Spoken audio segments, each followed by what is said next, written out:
अभी आप उस स्टेज पे हो ही नहीं, आप कौन सी स्टेज में हो? स्टूडेंट स्टेज, और मोर एक्यूरेट कहूं तो आप अभी एक लर्निंग स्टेज में हो, आप सीख रहे हो, ठीक है। और जब कोई पर्सन कुछ सीख रहा होता है तो वो सही या गलत नहीं होता, गलती होगी तो होगी, क्या हो गया, गलती अगर हो भी गई तो क्या कोई क्या कर लेगा, कुछ बिगाड़ लेगा आपको, पुलिस आके अरेस्ट कर लेगी, केस हो जाएगा आपके ऊपर, कुछ नहीं होगा ना, तो फिर डर किस बात का? बताओ भैया, तुम बताओ, तुम कह रहे थे कि सर मेरी बारी आए तो कह देना कि दूसरा बच्चे की बारी है, मेरा नाम ही मत लेना। डर किस चीज का? देखो पढ़ाई एक तरफ है, एक चीज होती है पर्सनैलिटी डेवलपमेंट, है ना। हर पर्सन की कोई ना कोई एक पर्सनैलिटी होती है, जिस तरीके से दूसरे पर्सन उसको देखते हैं। और एक पर्सनैलिटी तभी डेवलप होगी जब आप अपने अंदर के विचारों को या अपने थॉट्स को या जो भी आपकी बात है आप उसको शेयर करोगे। अगर आप कोई चीज शेयर ही नहीं करोगे, अपनी किसी से बात नहीं करोगे या कहीं पे भी कोई परफॉर्म नहीं करोगे, तो आपकी पर्सनैलिटी कैसे डेवलप होगी, है ना। इसीलिए स्कूल्स वगैरह में कल्चरल एक्टिविटीज इसीलिए की जाती है ताकि स्टूडेंट की पर्सनैलिटी डेवलप हो। और सबसे बेस्ट टाइम सीखने का यही टाइम है। कौन सा टाइम? जिस फेज में आप अभी हो। उसके बाद जब कॉलेज में हो जाओगे तो कोई इतना ध्यान नहीं देगा, यहाँ पे तो आप कम स्टूडेंट हो, जब कॉलेज में जाओगे तो 1000, 500, 1500, 2000 इतने स्टूडेंट्स होंगे, उस टाइम प्रेशर बहुत ज्यादा फील करोगे, अभी कोई प्रेशर नहीं है, ठीक है।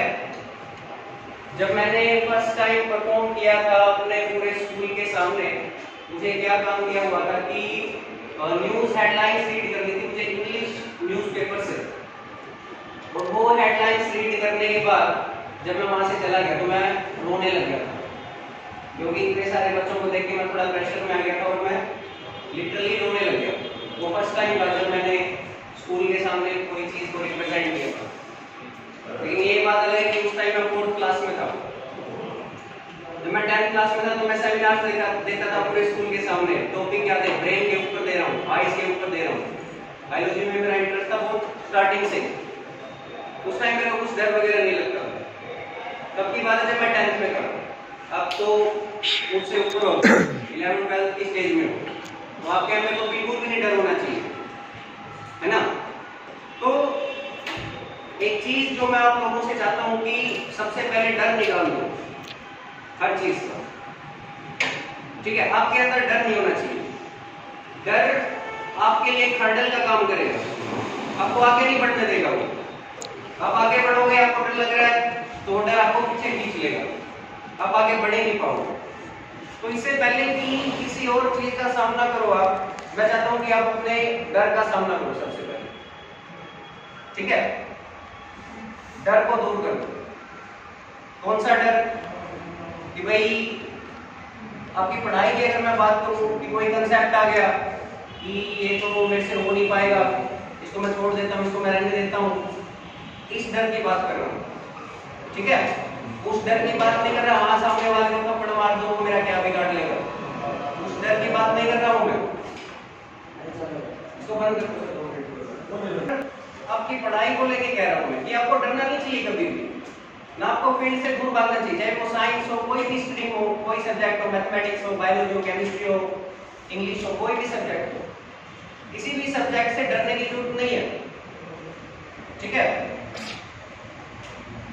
अब एक बात करता हूं जो आपकी एज ग्रुप में काफी कॉमन टॉपिक है, ठीक है। आप लोग सोशलाइजेशन करते हो, है ना, बातचीत करते हो एक सबसे। फ्रेंड के बारे में आपने वो कोटेशन सुनी है कि सच्चा साथी किसे कहा जाता है? A friend in need is a friend indeed। मतलब सच्चा साथी वही है जो मुसीबत के टाइम काम आएगा। आपको पता है कि आपका सच्चा साथी है कौन एक्चुअल में? कौन है आपका सच्चा साथी? आपने इस टाइम अपने बैग में डाल रखा है। मैं बुक्स की बात कर रहा हूं। उसके साथ जितना टाइम स्पेंड करोगे, जितना टाइम आप उस चीज के साथ स्पेंड करोगे, उससे कहीं ज्यादा वो आपके साथ रहेगी आपके लाइफ टाइम में। ये वो बात है जो अभी शायद आपको समझ में ना आए, लेकिन आने वाले टाइम में जरूर समझ में आएगी कि इस टाइम, इतने इंपॉर्टेंट टाइम पे क्या बात कर रहा था। समझ रहे हो? एडवांस में पहले बता रहा हूँ, ये चीज आप फेस भी करोगे आगे जाके कि एक टाइम ऐसा आएगा जब कोई भी आपके साथ नहीं होगा। इस चीज के लिए पहले ही तैयार रहो। इस दुनिया में आए थे तो किसी के साथ आए थे या अकेले आए थे? अकेले आए थे और अकेले ही जाओगे, और अकेले ही अपने आप को मजबूत कर लो तो उससे अच्छी कोई बात नहीं है। कभी किसी पे डिपेंडेंट ना रहना पड़े। किसी के ऊपर डिपेंडेंट रहना वो एक सबसे बड़ी कमजोरी है, क्योंकि आप अपने लिए आप अपनी गारंटी ले ही नहीं रहे हो। आपने अपनी गारंटी दूसरे के हाथ में दे दी, दूसरे के ऊपर भरोसा कर रहे हो आप, मतलब अब आपका नहीं रहा कुछ। और दूसरे की क्या गारंटी है? कोई ले सकता है कोई दूसरे की गारंटी? कोई किसका कितना खास है, कितना सगा है, कोई किसी की गारंटी नहीं ले सकता दूसरे की। आपको खुद को ही स्ट्रॉन्ग करना पड़ेगा अपने आप को, किसी पे डिपेंडेंट नहीं रह सकते। समझ रहे हो मैं क्या कह रहा हूं? अपने आप को मजबूत करो, है ना। सबसे बड़ी बात टाइम की, टाइम के बारे में मैं हर बार डिस्कस करता हूं कि टाइम एक ऐसी चीज है, अगर आप टाइम के साथ खेलोगे तो टाइम भी आपके साथ खेल जाएगा, इस बात की भी गारंटी है। कभी भी टाइम को अंडर एस्टिमेट मत करना। हर बार कहता हूँ ये बात, मैं इस बार भी कह रहा हूँ कि अभी भी कुछ नहीं बिगड़ा है, अभी भी आपके पास टाइम है। लेकिन इस बार मैं आखिरी बार कह रहा हूँ आपसे, अभी कौन सा मंथ चल रहा है? सितंबर चल रहा है ना। ये मान के चलो कि हाफ सेशन कंप्लीट हो चुका है। ये आपका वो टाइम है जब आपको एक्सेलरेशन पे पाँव देना है, ठीक है। अब आपको फुल स्पीड से जाना है, समझ रहे हो। एक्स्ट्रा मेहनत, एक्स्ट्रा एफर्ट करने का टाइम है, और ये करना ही पड़ेगा आपको, क्योंकि 6 महीने बाद आपके एग्जाम्स होंगे, आपके बोर्ड के एग्जाम्स होंगे। स्पेशली जो 10th और 12th के बच्चे हैं, वेब में एग्जाम स्टार्ट हो जाएंगे, ठीक है। तो ज्यादा टाइम नहीं रहा हमारे पास। और स्पेशली जो 12th में अभी स्टूडेंट हैं जो आगे कंपटीशन के लिए अपीयर होंगे, उनके लिए और भी ज्यादा गंभीर बात है ये सीरियस होने का टाइम है।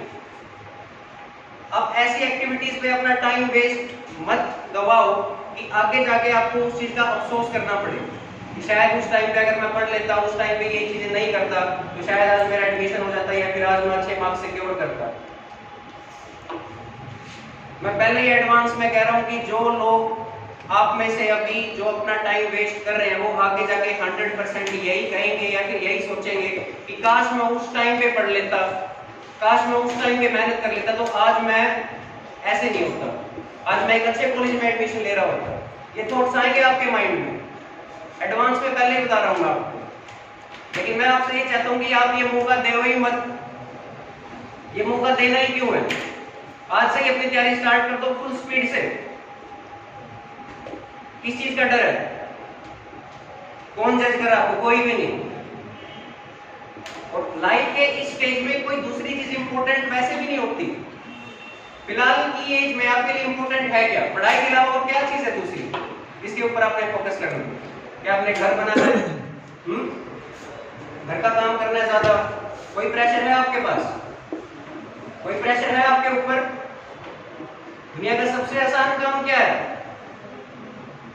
एक कमरे में बैठ के आराम से किताब खोल के पढ़ लेना।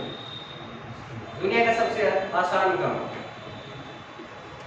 अगर एग्रीकल्चर सेक्टर की बात करोगे, खेती वगैरह की या मजदूरी वगैरह की, उसमें बहुत ज्यादा मेहनत है, कर नहीं पाओगे आप पूरा दिन। इतना आसान काम नहीं है वो। सबसे आसान काम आपके पास ही है। अगर आप वही काम नहीं करोगे तो फिर दूसरे काम की बात मत करो, वहां पे इतनी ज्यादा मेहनत लगेगी आप सोच नहीं सकते हो अभी। समझ रहे हो मैं क्या कह रहा हूं?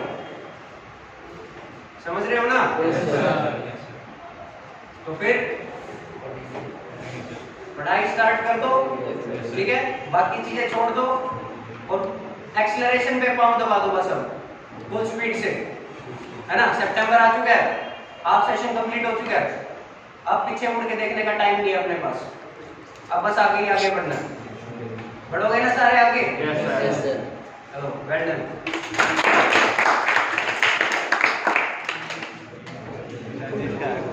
मैं धन्यवाद करना चाहूँगी जो यहाँ आए और मुझे हमें मार्गदर्शन दिया। मैं चाहूँगी संदीप सर यहाँ पे आए और अपने